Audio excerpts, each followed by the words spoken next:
Hello সবাইকে, আজকেও একটা পটলের রেসিপি নিয়ে চলে এলাম বন্ধুরা। তো আজকে করব আমি দই পটল।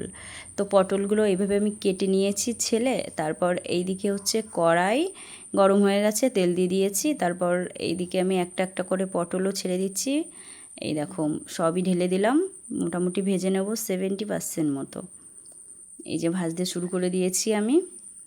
আর এদিকে একটা মশলা করে নেব, আদা, জিরে, ধনিয়া আর রসুন,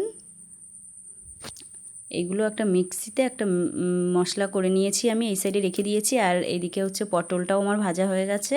তারপর আবার তেল দিয়ে দিয়েছি কড়াইতে, আবার তেলটা গরম হয়ে গেছে। এদিকে জিরে আর তেজপাতা দিয়ে দিয়েছি, আর সেই পেস্টটা দিয়ে দিলাম, মশলার পেস্টটা। আর এটা এখন কষতে থাকবো আমি। আর এদিকে টক দইটা আমি ফেটিয়ে নিয়েছি বাটিতে। আর এই দেখো অনেকটাই মশলা কষা হয়ে গেছে, উপর দিয়ে আমি নুন ছড়িয়ে দিচ্ছি। আর এটা একটু নেড়ে নেব নুনটা দিয়ে।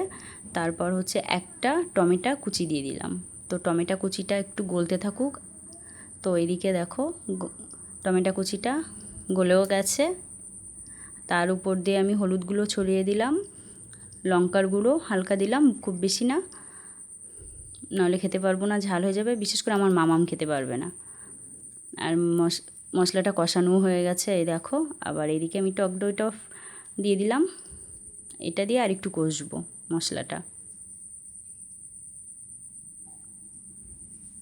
তো এই দেখো এদিকে মশলাটাও কষানো হয়ে গেছে। আর এবার দিয়ে দেবো আমি ভাজা পটলগুলো। এই পটল দিয়ে আমি হালকা আর একটু কষবো, এই যে কষছি। তো এই যে কষা হয়ে গেছে। তারপর হালকা একটু জল দেবো, খুব বেশি না, মোটামুটি অল্প জল দেবো। খুব বেশি ঝোল হয়ে গেলে ভালো লাগে না, ওই জন্য এটা একটু শুকনো শুকনো গা মাখাই ভালো লাগে খেতে। এই দেখো হয়ে গেছে। তারপর আমি গরম মশলা দিয়ে দিলাম এখানে। আর এদিকে রেডিও হয়ে গেছে। তারপর উপর দিয়ে আমি ধনিয়া পাতা দিয়ে দিলাম। ধনিয়া পাতা দিয়ে দিলে একটা সুন্দর একটা গন্ধ হয়, খুব ভালো লাগে খেতে। আর এদিকে রেডি। আর আমার এই দই পটলটা কেমন লাগলো তোমাদের অবশ্যই কমেন্টে জানিও। আর খেতেও দুর্দান্ত লাগে, তোমরাও বাড়িতে অবশ্যই বানিয়ে খেও। টাটা সবাইকে।